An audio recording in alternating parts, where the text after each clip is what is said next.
ভাবতে পারো, একসময় এই পৃথিবীতে কোনো আকাশ ছিল না, কোনো সমুদ্র ছিল না, কোনো পাহাড় ছিল না, এমনকি সময়ও যেন ঠিকভাবে চলছিল না।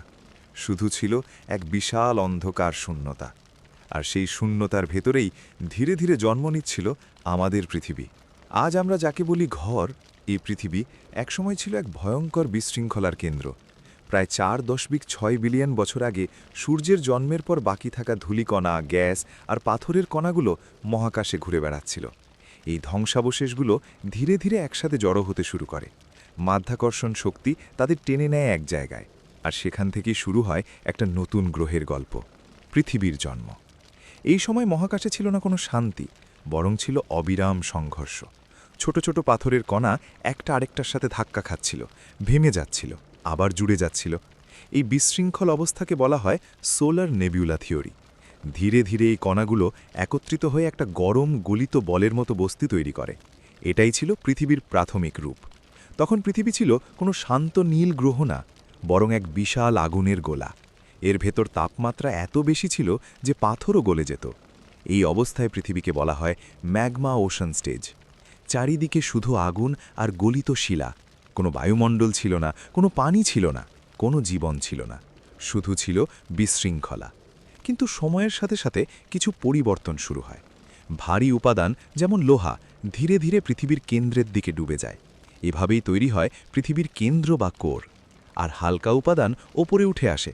এই প্রক্রিয়ায় ধীরে ধীরে তৈরি হয় পৃথিবীর স্তর বিন্যাস, কোর, ম্যান্টল এবং ক্রাস্ট। কিন্তু তখনও পৃথিবী শান্ত হয়নি, কারণ তখনও আকাশে ঘুরছিল অসংখ্য পাথরের টুকরো।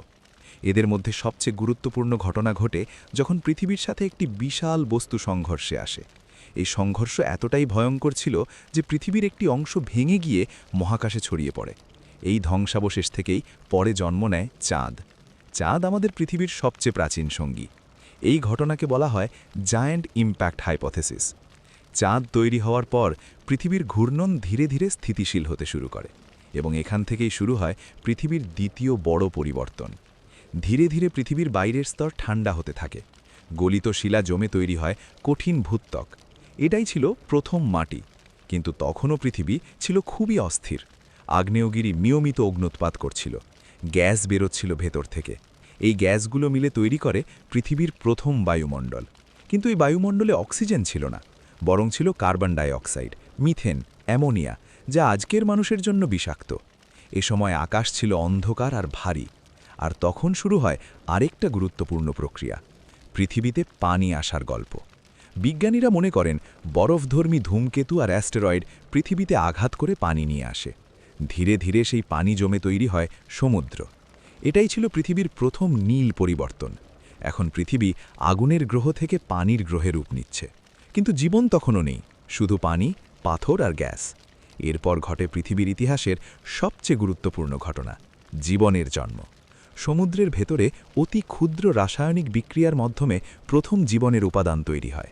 এই প্রক্রিয়াকে বলা হয় আবায়োজেনেসিস। এই প্রথম জীব ছিল খুবই সাধারণ, এককোষী ব্যাকটেরিয়ার মতো। কিন্তু এখান থেকেই শুরু হয় জীবনের দীর্ঘ যাত্রা। সমুদ্র ধীরে ধীরে হয়ে ওঠে জীবনের কেন্দ্র। মিলিয়ন বছর ধরে এই ক্ষুদ্র জীবগুলো ধীরে ধীরে বিবর্তিত হতে থাকে। কিছু জীব অক্সিজেন তৈরি করতে শুরু করে। এই প্রক্রিয়াকে বলা হয় ফটোসিনথেসিস। এটাই পৃথিবীর বায়ুমণ্ডলকে বদলে দেয়। অক্সিজেন বাড়তে থাকে, আকাশ পরিষ্কার হতে শুরু করে, এবং পৃথিবী ধীরে ধীরে আজকের মতো রূপ নিতে থাকে। এরপর আসে আরেকটা যুগান্তকারী পরিবর্তন। জীবন সমুদ্র থেকে উঠে আসে স্থলে। গাছপালা জন্ম নেয়, প্রাণীরা ভূমিতে হাঁটতে শুরু করে, আর পৃথিবী হয়ে ওঠে বৈচিত্র্যময়। কিন্তু এই সব কিছু ছিল দীর্ঘ দীর্ঘ সময়ের ফল, মিলিয়ন বছরের পরিবর্তন। ধীরে ধীরে পৃথিবী এমন রূপ নেয় যেখানে পাহাড়, নদী, বন, মরুভূমি তৈরি হয়। টেকটনিক প্লেটগুলো চলতে থাকে, মহাদেশগুলো ধীরে ধীরে সরে যায়। আজকের পৃথিবীর মানচিত্র তখন তৈরি হচ্ছিল। এই প্রক্রিয়াকে বলা হয় প্লেট টেকটনিক্স। পৃথিবীর ইতিহাসে অনেক বড় বড় ধ্বংসও এসেছে। আগ্নেয়গিরির বিস্ফোরণ, বরফ যুগ, আকাশ থেকে আঘাত করা গ্রহাণু, সব কিছু মিলিয়ে পৃথিবী বারবার বদলেছে। কখনো ধ্বংস হয়েছে, কখনো আবার নতুন করে গড়ে উঠেছে। এই পরিবর্তনের মাঝেই ডায়নোসরের মতো বিশাল প্রাণী এসেছে, আবার হারিয়েও গেছে। মানুষ এসেছে অনেক পরে। আমরা এই পৃথিবীর ইতিহাসের খুবই ছোট একটি অংশ। কিন্তু এই ছোট অংশেই আমরা তৈরি করেছি শহর, প্রযুক্তি আর ভবিষ্যৎ। আজ যখন তুমি আকাশের দিকে তাকাও বা সমুদ্রের দিকে বা পাহাড়ের দিকে, তুমি শুধু প্রকৃতি দেখছ না, তুমি দেখছ 4.6 বিলিয়ন বছরের একটি গল্প। একটা গল্প যেখানে ছিল আগুন, পানি, সংঘর্ষ আর অসীম পরিবর্তন। আর সেই গল্পের নাম পৃথিবী।